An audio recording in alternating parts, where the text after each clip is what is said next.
Hoy es día de celebración y hoy queremos hablar de que Él está vivo y queremos declarar su palabra con autoridad y poder para que se grabe en el corazón de su iglesia, se grabe en el corazón de los que nos visitan en esta hora y que todos nosotros podamos caminar en el poder y la autoridad que Él le ha delegado a la iglesia. Amén. Oye, porque Él venció, tú y yo somos más que vencedores. Porque Él venció y está vivo, tú y yo vamos a vivir para siempre. Amén. Perdón. Y quiero comenzar. A mí me gustaría que tomaras un segundo y te pusieras de pie. Pongas la mano en tu corazón en esta hora. Y le pidas al Espíritu Santo, Espíritu Santo, háblame. Abre mis ojos. Es tu obra. Nadie lo puede hacer, solo tú. Abre mis ojos. En el nombre de Jesús. Amén, amén y amén. Y estamos convencidos que ninguno de nosotros podemos hacer la obra de Dios. Solo Él la puede hacer. Y meditando en todo esto, meditando en la Semana Santa, meditando en el sacrificio de Jesús, la muerte de Jesús no es otra cosa que la manifestación cruda de la maldad que produce el pecado y sus consecuencias sobre el hombre. Y podemos ver un nivel de perversidad en la muerte de Jesús, que es el hombre destruyendo al hombre. No hay otra forma que podamos describir lo que sucedió en el Calvario. Y quisiera recordar de manera breve lo que allí sucedió. Aquello fue un cuerpo completamente destrozado por el maltrato recibido. Esto es un recordatorio para el que no sabe lo que pasó y se ve tan bonita la cruz con el Cristo crucificado. Pero yo quiero que por un instante tú te des cuenta de lo que sucedió allí, la brutalidad humana, que es producto de la maldad del ser humano por causa del pecado en el corazón del hombre. Era un cuerpo completamente destrozado por el maltrato recibido. Le dieron puños, le arrancaron la barba. O sea, que le arrancaban los pedazos de barba. Los que tienen barba, ¿duele o no duele? Le arrancaban la barba. Le dieron 39 latigazos. Piensa que ese látigo era en cuero, el látigo romano. Tenía pesas de plomo para que lo hiciera más, ¿verdad?, firme en los golpes que daba. Y tenía huesos de cordero en la punta, para que esas puntas cuando cayeran con el peso fueran clavadas en la piel. Y de esa misma manera desgarraran todo lo que tomara. Cuando te pones a hacer un análisis del daño que había tenido el cuerpo de Jesús, dice que exponía la columna vertebral, destrozaba sus músculos, los tendones, los nervios, y los historiadores dicen que algunos de los órganos eran expuestos por causa de los golpes. La corona de espinas irritaba gravemente los nervios más importantes de la cabeza, causando un dolor cada vez más intenso y agudo con el paso de las horas. La humillación pública que él vivió, expuesto completamente desnudo delante del público, ¿verdad? Además de la humillación, ¿verdad?, que proferían con sus palabras. Los clavos que pusieron en sus muñecas destrozaron los nervios de la muñeca y también los del tobillo. Y yo no sé si tú sabes o te has dado alguna vez en un nervio, has tenido una lastimadura en un nervio. El dolor que produce es horrible, es espantoso. Y cuando lo clavaron en la cruz, sus hombros fueron dislocados. O sea que cuando tú mirabas a Jesús en la cruz, lo que veías era un espectáculo donde se medía y podías visualizar de manera gráfica la maldad del corazón del ser humano. Dice la palabra en Isaías 53, que fue despreciado y rechazado. Él fue hombre de dolores, conocedor del dolor más profundo. Nosotros le dimos la espalda y desviamos la mirada. Fue despreciado y no nos importó. Y eso fue lo que vimos allí en el Gólgota, en ese momento de la crucifixión. Él sufrió una de las formas más duras y dolorosas de la pena capital jamás imaginadas por el hombre. Él les había declarado a sus discípulos. Entonces Jesús les dijo en Mateo 26:31, todos ustedes perderán la fe en mí debido a lo que sucederá esta noche. Porque dice en la Escritura, mataré al pastor y las ovejas del rebaño serán dispersadas. Él ya les había advertido que ellos no estaban preparados para presenciar lo que sus ojos iban a ver durante esa noche de ese viernes terrible. Desde su arresto, dice la Escritura, todos los discípulos lo abandonaron y huyeron. El viernes fue un día de dolor y de sufrimiento. Ellos estaban desconcertados, estaban desilusionados y yo no sé tú, pero si yo ando junto a alguien por mucho tiempo y esta persona yo creo que es el Mesías y de momento trae unas enseñanzas poderosas, yo lo veo hacer milagros, señales y prodigios y de momento lo veo morir de una manera tan desastrosa donde su cuerpo quedó como irreconocible. Ellos estaban desilusionados y probablemente en estado de shock. Ninguna de las personas hubiese pensado que aquel caos resultaría en una victoria arrolladora. Como un suceso tan catastrófico como es la crucifixión de Cristo, vestida de tanto horror y brutalidad, podría tornarse en algo victorioso. Esto no era el escenario sombrío donde la gente consuela al que está sufriendo. Era más bien una confabulación escandalosa, donde la gente sedienta de sangre. Y todos sabemos que mucha gente estaba sedienta de sangre en ese lugar. Se reunió para acusar falsamente al único que representaba la vida eterna. El odio y la hostilidad en cada acto, en cada gesto, en cada palabra permeaba la atmósfera. La multitud se deleitaba en escarnecer a quien había venido al mundo a salvarlos del mal. Te recuerdo que Jesús en la cruz del Calvario lo único que veía y escuchaba era eso. Veía los corazones perversos de los hombres. Y quizás tú puedas pensar, esto no es un cuadro de victoria. Él está ahí crucificado, en medio de tanto dolor y escuchando todos estos vituperios. Es solo cuando oímos las palabras que salen de sus labios que podemos regocijarnos en todo lo que significó aquel día, significado que tiene validez hasta el día de hoy. Sus palabras, aún en ese momento donde estaba experimentando el dolor máximo, manifestaban quién Él era. Y ahí, en medio del dolor, abrió su boca y dijo, Padre, perdónalos, porque no saben lo que hacen. Él estaba consciente que en medio de su pecado, de su condición, de la maldad de su corazón, ellos no habían entendido que estaban crucificando al dador de la vida. Y esos mismos labios que hablaron de paz durante su ministerio de 3 años, hablaba amor a sus amigos, así como a sus enemigos en medio de su muerte. Sus enemigos no lograron cambiar su esencia. Él era el amor encarnado. Él amó hasta el final. Ahí vemos victoria. Amén.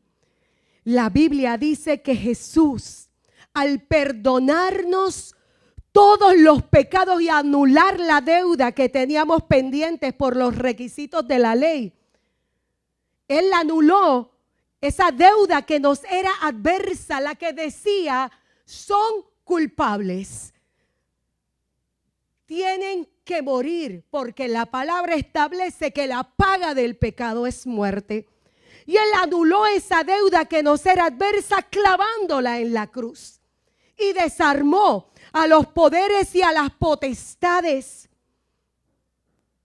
Y por medio de Cristo los humilló en público al exhibirlos en su desfile triunfal. Jesucristo derrotó al pecado y su victoria sobre la muerte trajo vida y esperanza al alma de los hombres. Jesucristo resucitó de entre los muertos. Él venció la muerte. Y la palabra tiene muchas historias, ¿verdad? Muchos versículos que hablan de la victoria que se conquistó en esa resurrección. Dice en 1 Corintios 15, cuando nuestros cuerpos mortales hayan sido transformados en cuerpos que nunca morirán, se cumplirá la siguiente escritura que dice: la muerte es devorada en victoria. Oh muerte, ¿dónde está tu victoria? Oh muerte, ¿dónde está tu aguijón? Pero gracias a Dios, Él nos da la victoria sobre el pecado y sobre la muerte por medio de nuestro Señor Jesucristo. Y es que la historia del Calvario era una historia llena de mucha confusión para los hombres que estaban presentes. Y más aún, la historia de la resurrección. Cuando pensamos en ese momento, las personas estaban tratando de entender lo que no podían asimilar. Después de haber visto ese escenario, un Cristo sangriento, un Cristo destrozado, aparentemente derrotado, de repente reciben la noticia de que Él se ha levantado de entre los muertos. Él ya lo había anunciado, pero a los hombres se le había olvidado, porque era tanto el dolor y la confusión de ese viernes y ese sábado, donde ellos estaban divagando y qué vamos a hacer ahora y qué va a ser de nuestra vida y qué va a pasar. Perdimos el tiempo, ¿qué vamos a hacer ahora? Y cuando miramos, María llega a la tumba de Jesús, todavía sin creer lo que sucedía. Y ella piensa que el cuerpo del maestro se lo habían robado. Pedro ve las vestiduras de lino dobladas y no puede entender de qué se trata. Los discípulos no entendían las escrituras. Los ángeles le cuestionan a María: ¿por qué buscas entre los muertos al que vive? Y ella todavía no alcanza a entender lo que está pasando. Entonces ella mira y piensa que él es el jardinero. Entonces al parecer ella extiende, cuando ve que es el maestro, extiende las manos para agarrarlo y él le dice: no lo hagas todavía, porque todavía no he ido al Padre. Difícilmente cuando tú miras la palabra podrías conseguir tantos malos entendidos en unos poquitos versículos, ¿verdad? Esto pasa con los milagros. Son experiencias sobrenaturales donde el poder de Dios se manifiesta de manera que nos estremecen y nos llevan a cuestionar: ¿será real lo que estamos viendo? ¿Será posible? ¿Habrá resucitado? ¿Pero cómo es esto? El punto es, por supuesto, que la resurrección de Jesús irrumpió en el mundo del espacio, el tiempo y la materia, el mundo de la historia real, de la vida y de las personas reales. Pero nuestra mente e imaginación son demasiado pequeñas para contenerla. Es un nivel de continua perplejidad para los discípulos, y esto aún es una marca de la autenticidad de la historia de ellos. Si lo que hemos narrado lo hubieses vivido o visto tú y lo hubieses sufrido de esa manera, ¿cómo hubieses reaccionado? ¿Cómo hubieses reaccionado? Y yo todavía me pregunto, ¿cómo hubiese reaccionado yo? Si yo hubiese visto a Cristo morir de la manera tan atroz que murió y de repente me lo encuentro caminando. Y de repente tengo que confrontar con la realidad de la vida que Él da, que es una vida diferente. Ustedes recuerdan que estuvimos hablando en días recientes de la resurrección de Lázaro. Pero la resurrección de Lázaro, nosotros hablamos de que Lázaro resucitó por la voz del Señor que lo llamó a la vida, pero Lázaro volvió a morir. Pero cuando Jesús se levantó, Jesús fue glorificado y Él no morirá jamás. Él venció la muerte. Si alguien hubiese inventado esta historia, difícilmente hubiese tenido tal impacto sobre toda una generación y sobre toda la humanidad. La resurrección está definida como el punto central de la historia. Nadie habría inventado todos esos detalles que allí se presentaron. Yo quiero que tú pienses por un momento en los discípulos. Y hay algo que me encanta de Jesús. Porque Jesús, en medio de todo lo que él estaba viviendo, él nunca perdió un detalle para declarar, para velar y para mirar por el bienestar de esos discípulos a quien él amó. Él los preparó, les dijo con anticipación lo que iba a suceder y al final, cuando resucitó, tuvo el cuidado de ir donde cada uno de ellos a sanar sus corazones y a impartir fe. La lealtad de Jesús nunca estuvo definida por las circunstancias, tampoco por la acción de otra gente. Me gusta Jesús porque se mantiene firme a sus convicciones, a pesar de las presiones del momento. Me gusta Jesús porque mira a cada uno de sus discípulos y los afirma. Hoy te quiero recordar que no importa las crisis que tú estés atravesando, Él viene a afirmarte en el día de hoy. Él te afirma porque eres importante para Él y Él te ama. Los primeros cristianos para nada estuvieron preparados para lo que vivieron. Nadie podría haberlo estado, ¿verdad? Como lo han dicho los eruditos, ¿verdad? Parece que estuvieran luchando por describir algo con un lenguaje que no tenían manera para hacerlo. Ellos estaban confundidos. Una de las cosas que también es una verificación de los hechos es que describe la Escritura abiertamente las dudas y las luchas del hombre, los fracasos iniciales de esos seguidores cercanos del Señor, lo cual sería extraño si tú estuvieras embelleciendo una historia o te la estuvieras inventando.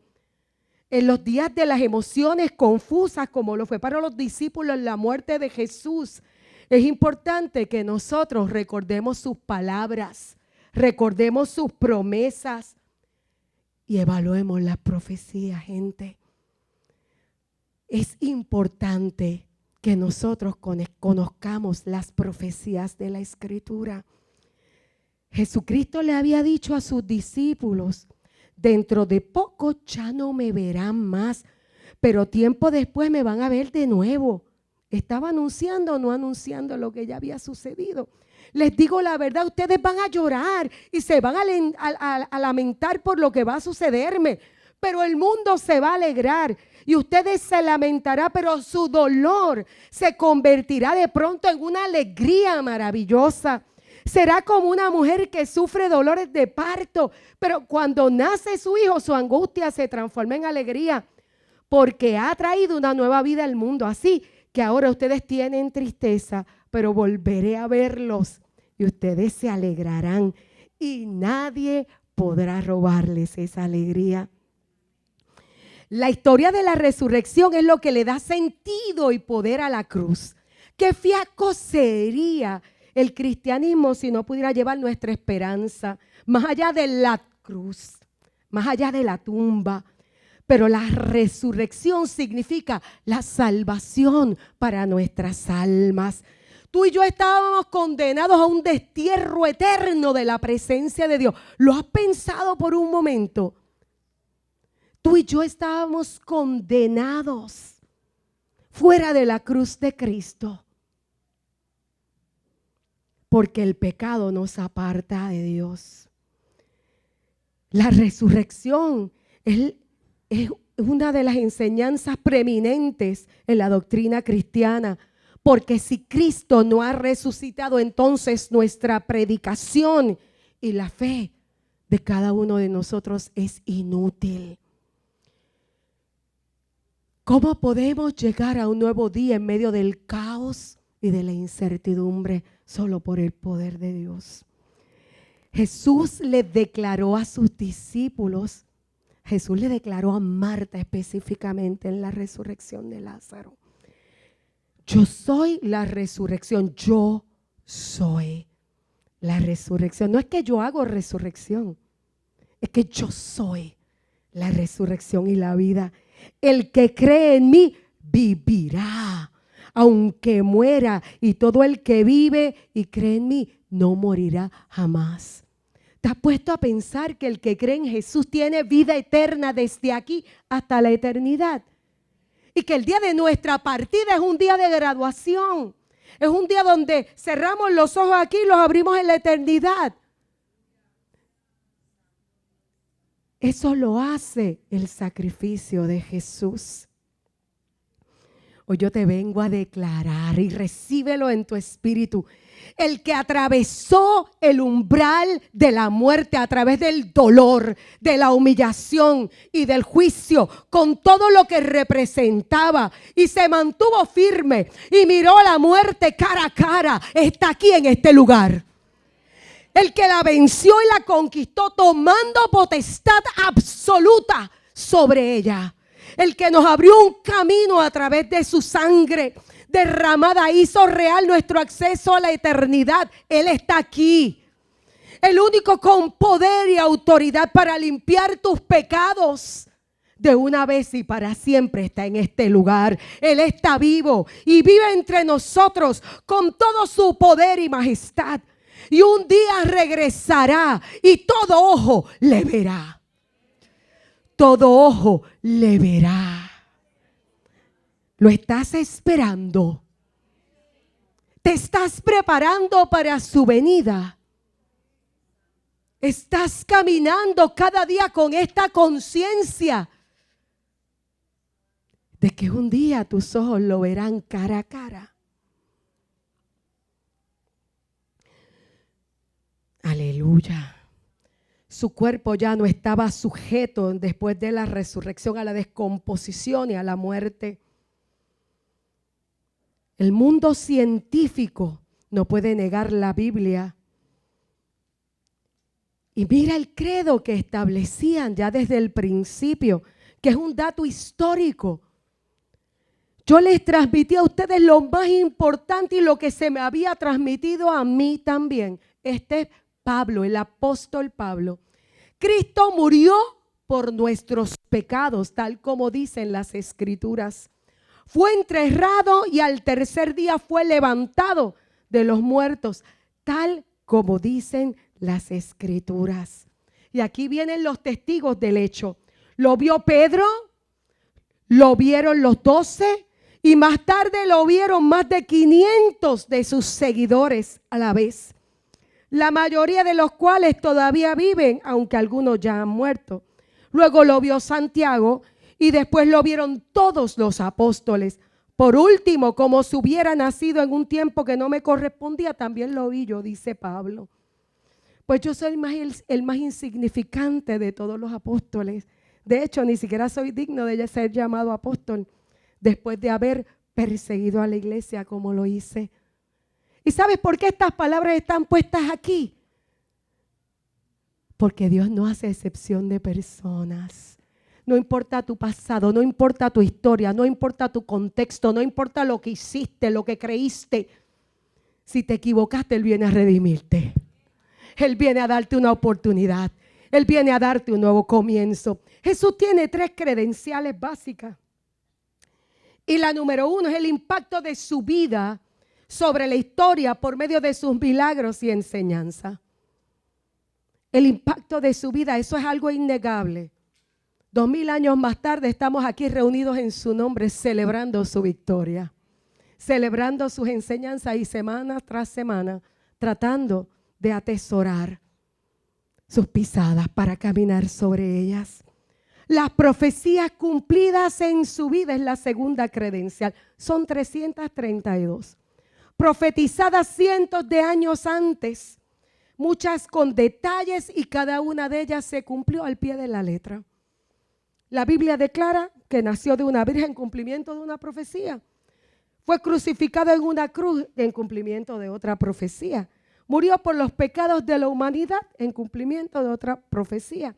Fue sepultado en una tumba prestada en cumplimiento de otra profecía. Resucitó de entre los muertos en cumplimiento de otra profecía. Ascendió a los cielos en cumplimiento de otra profecía. Y ese mismo Jesús vendrá un día en cumplimiento de otra profecía. ¿Qué ratifica su resurrección? La resurrección es la tercera credencial básica de Jesús. ¿Sabes lo primero que ratifica? Su soberanía sobre la vida y la muerte. Jesús declaró: nadie me la arrebata, sino que yo la entrego por mi propia voluntad. Tengo autoridad para entregarla y también tengo autoridad para volver a recibirla. Este es el mandamiento que recibí de mi Padre. El único que tiene poder sobre la vida y la muerte es Jesucristo. Lo segundo que ratifica su resurrección era que era hijo de Dios, como Él dijo. Y dice la palabra, y quedó demostrado que era el Hijo de Dios cuando fue resucitado de los muertos mediante el poder del Espíritu Santo. Él es Jesucristo nuestro Señor. La resurrección es la vindicación suprema de la identidad de Jesús y de su enseñanza inspirada. Es la prueba de su triunfo sobre el pecado y la muerte. Mira, son las primicias de tu resurrección y la mía. Es la base de nuestra esperanza. Es el milagro de los milagros. El Dios hecho hombre que vivió entre nosotros, que murió en una cruz por nuestros pecados, resucitó y vive para siempre. Algo más que ratifica la resurrección es que todo, absolutamente todo lo que Él dijo es verdad. Así que yo creo que es importante que tú y yo prestemos atención a sus palabras. Ahora, la pregunta más importante que nos podemos hacer el día de hoy: ¿qué significa para mí la obra de Jesús en la cruz? ¿Qué significa para mí la resurrección? ¿Qué significa para mí ser salvo? Yo creo que hay muchos que no entienden cabalmente el significado, el impacto que tiene la resurrección, la crucifixión y la resurrección en el corazón del ser humano. ¿Cómo lo sé? Pues porque no ha habido un cambio en ello. Y te preguntas, ¿qué yo creo? ¿Qué creo sobre la cruz y la tumba vacía? Yo te pido por un segundo que tú pienses, yo creo esto. ¿Qué yo creo de esto? ¿Para qué murió Jesús? ¿Te has puesto a pensar realmente con seriedad esta pregunta? Y yo te quiero recordar en el día de hoy que el pie de la cruz vacía es el destino supremo de la vida. Porque tu aceptación del sacrificio de Jesús o tu rechazo determinan tu vida futura. Lo que haces frente a la cruz determina todo. Así de trascendental es para cada uno de nosotros. Si tú no crees que Jesús murió por ti, entonces seguirás siendo el mismo, una víctima del pecado, y vas a morir bajo su castigo, con la certeza de un juicio eterno. Y a nadie le gusta hablar de esto, pero es lo que dice la palabra. Y si todo lo que Él dijo es cierto, pues esta es la verdad. Dice un juicio eterno en el infierno y el destierro de la presencia de Dios. ¿Habrá algo peor que estar lejos de la presencia de Dios? Pero si crees que Jesús se levantó de entre los muertos y que alcanzó la victoria sobre la cruz de la muerte y aceptas que Él pagó tu culpa, si aceptas que Él pagó tu culpa, que Él pagó el precio de tu pecado, tú nunca serás el mismo. Vas a ser transformado. Esa cruz vacía está llena de esperanza. La cruz representa condena para el pecado, pero representa esperanza para los pecadores. Condena el pecado, pero purifica las almas. La cruz es donde Jesús fue crucificado en nuestro lugar y donde Cristo trajo vida resucitada a toda la humanidad. La cruz ensangrentada es repugnante para algunos, pero la cruz vacía, es nuestra esperanza viva. Satanás está demasiado ansioso. ¿Sabes de qué? Por frustrar los propósitos de Dios. Él se pasó de los límites. Y Dios transformó lo que parecía ser la más grande tragedia de la vida en el mayor triunfo de la historia.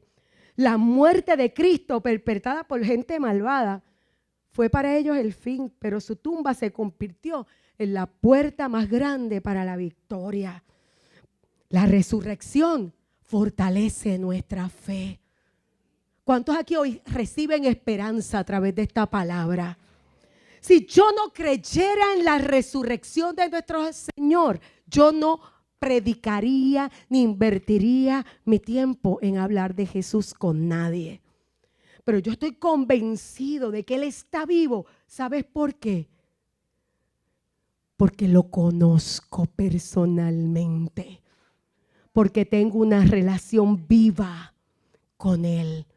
Y ahorita Joel, mientras estábamos adorando, decía, es que Él quiere tener una relación contigo.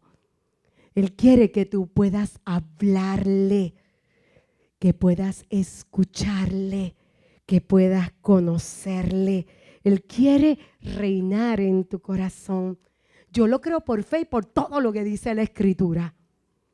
Lucas era un médico y discípulo de Jesús. Fue uno de los hombres más brillantes de su época. Y en el libro de los Hechos, él hizo esta impresionante declaración sobre la resurrección. Después de padecer la muerte, Jesús se les presentó, dándoles muchas pruebas convincentes de que estaba vivo. Durante 40 días se les apareció y habló acerca del reino de Dios. Esas pruebas convincentes han sido debate durante 2000 años. Muchos han descubierto la verdad mientras trataban de probar que la resurrección era una mentira. Chocaban con la verdad y tenían que rendirse ante ella. Y otros prefieren ignorar la verdad, que está expresada en el libro de mayor venta de todos los tiempos, que es la Biblia. Historiadores como Josefo, como Tácito, mencionan a Jesús y las creencias de los primeros cristianos. Esto es evidencia histórica, otorgando credibilidad a la existencia de Jesús y a las primeras afirmaciones de los discípulos acerca de Él. Esta es la esperanza y certeza que tenemos los que creemos en Él. Es nuestro deber dar este mensaje. La Pascua es lo que es porque junto con la crucifixión es el evento central de la historia. Es el momento en que todo se precipitaba y del momento en que todo emerge y es hecho de nuevo. Esta es la buena noticia que produce vidas transformadas. ¿Sabes qué? Discípulos temerosos, llenos de miedo, inseguros, que no tenían ni facilidad de palabra ni educación, muchos de ellos de momento se convirtieron en hombres apasionados por Dios al punto de entregar sus vidas por la causa de Cristo. ¿Qué habrán visto ellos que fueron impactados? Esto va mucho más allá de la mera invención. Miles de personas a través de la historia han tenido un encuentro con la cruz, con el Cristo resucitado, y sus vidas han sido transformadas por el poder de Dios. Jesús declaró: el cielo y la tierra pasarán, pero mis palabras no pasarán.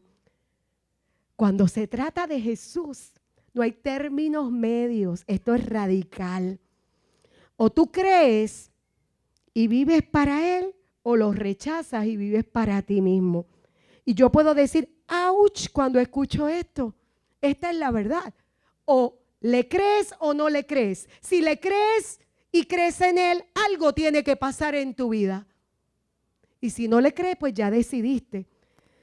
Satanás busca todo el tiempo, Satanás es el padre de mentiras, es el adversario. Él está todo el tiempo buscando traer descrédito a la palabra de Dios y a la resurrección. Él juega con la mente del hombre, porque al final en la mente es que está el campo de batalla. como lo hizo con Eva en el jardín del Edén, que sembró la duda en el corazón, y de esto hablaban los muchachos el viernes. Pero Satanás al día de hoy no deja de susurrarle a la gente, tratando de sembrar duda en la mente de la gente acerca de la verdad. Y para aquellos que todavía no han respondido a esta pregunta, ¿dónde está Jesús? Satanás quiere que tú rechaces esa verdad de quién es Él y de que Él vive en nuestros corazones por el Espíritu Santo. Él quiere que tú dudes del poder de Dios. Y nosotros tenemos que saber que hay un enemigo que busca que de ninguna manera tú y yo le sirvamos al Señor. Esa es la realidad. Quiere robarle su lugar, quiere robarle el trono de gloria y su poder. No lo va a poder hacer jamás porque Jesucristo lo derrotó. Pero es importante que tú y yo entendamos. Es importante que tú y yo creamos. ¿Sabes qué? Mientras concluía este mensaje y voy a terminar. Quiero terminar con esta reflexión. Y mira lo que dice la palabra. Es una oración que hace Pablo a la iglesia de Éfeso. Pido también que sean iluminados los ojos del corazón para que sepan a qué esperanza Él los ha llamado. A ti que nos visitas en el día de hoy, el Señor te ha llamado una esperanza, y no cualquier esperanza, es una esperanza viva. Es una esperanza a través del que vive para siempre. El que reinará por la eternidad. El que no hay ningún gobierno de hombre ni de principado o potestad espiritual que le pueda hacer frente. El que ha vencido. Y dice, que sepas cuál es la esperanza y cuál es la riqueza de la gloriosa herencia entre los santos. Y mira lo que sigue diciendo. Yo no sé si tú pensabas que tú no podías cambiar, o que esto parece imposible, o que esto es muy difícil. Yo no sé cuál es tu desafío personal, pero si de algo yo estoy convencida, que cada uno de los que está en este lugar tiene un desafío. Porque es humano, estamos en el mundo. Todos tenemos retos y desafíos. Y mira lo que dice la Escritura. Hay una herencia y dice, y cuán incomparable, no tiene comparación, es la grandeza de su poder a favor de los que creemos. Hay un poder grandísimo, enorme, incomparable, que obra a favor de los que creemos. Y mira lo que continúa diciendo, ese poder es la fuerza grandiosa y eficaz que Dios ejerció en Cristo cuando lo resucitó de entre los muertos y lo sentó a su derecha en las regiones celestes. Si de lo que no tenía vida, Él hizo algo poderoso y lo trajo a la vida, ¿qué puede hacer contigo hoy? Ese es el Dios que te está invitando a que le creas, a que le entregues tu vida, a que le sigas, a que confíes en Él. Ese es el Dios que un día te ha llamado por tu nombre y te declara que tiene planes de bien y no de mal para ti, para darte un futuro y una esperanza. Ese poder tiene la capacidad de transformarte. Dios obra a tu favor. Y si hasta este momento tú pensabas que había algo imposible, oye, el que venció a la muerte te dice porque no hay nada imposible para Dios. Y dice,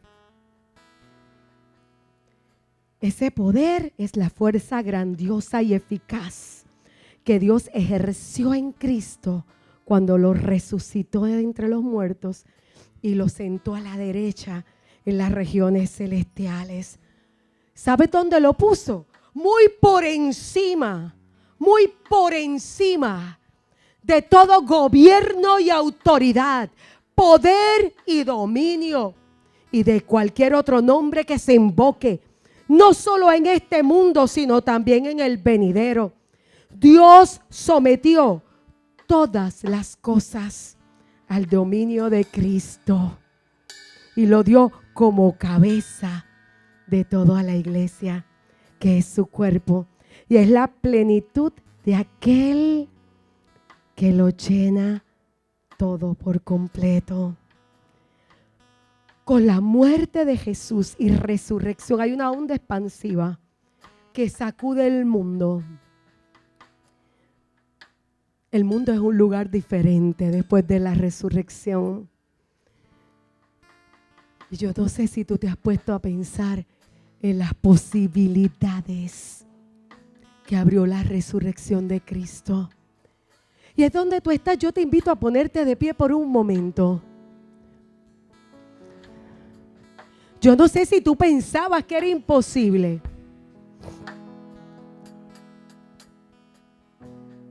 Yo no sé cuántos imposibles tienes delante. Yo no sé cuántas luchas personales tienes. Cuántos desafíos estás enfrentando. Cuántas crisis familiares. Cuántos temores te aprisionan.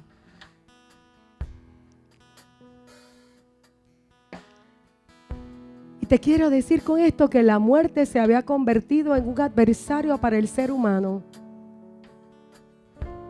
Porque por temor a la muerte la gente había vivido toda la vida en esclavitud. Jesús venció la muerte. Y para los que creen en Él, ya no hay muerte, ya no hay un final. Hay una eternidad delante de cada uno. Para aquellos que creen.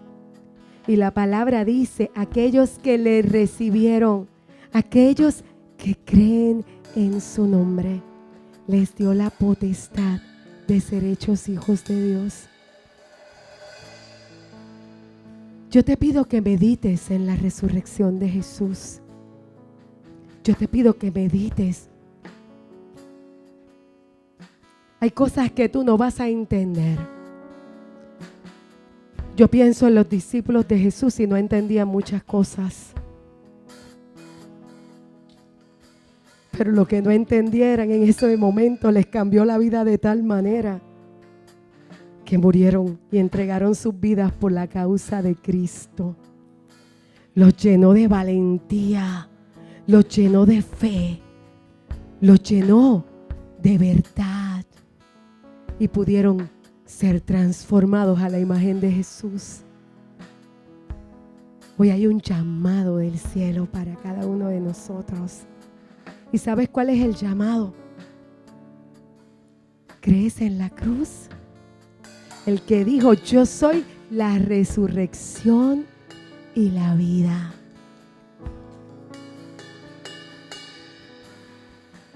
Y aquel, aunque esté muerto, aquel que cree en mí, aunque esté muerto, vivirá. ¿Lo crees tú? ¿Lo crees tú? Ese es el llamado de Dios para ti hoy. ¿Tú lo crees?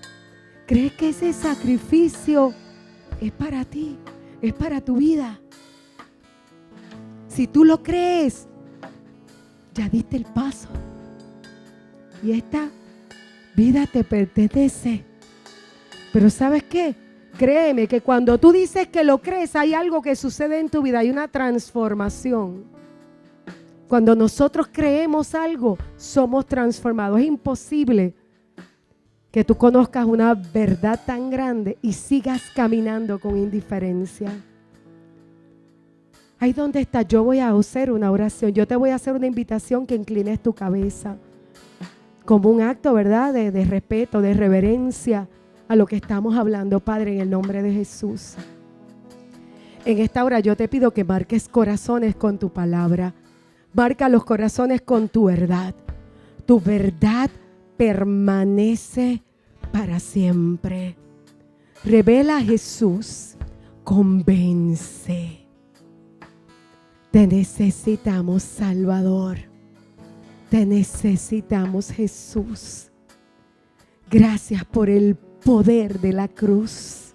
Gracias por lo que haces. Gracias, gracias, gracias. Y ahí donde estás, yo te hago una invitación. Ahí donde estás, dile al Señor: yo recibo tu sacrificio para mi vida. Yo creo que tú moriste en la cruz para el perdón de mis pecados. Hoy te entrego mi vida. Te pido que me ayudes a vivir para ti. Cámbiame, transfórmame. Yo quiero creerte cada día más. Ayúdame a conocerte. Ayúdame a probarte, Señor. En el nombre de Jesús. Amén. Amén.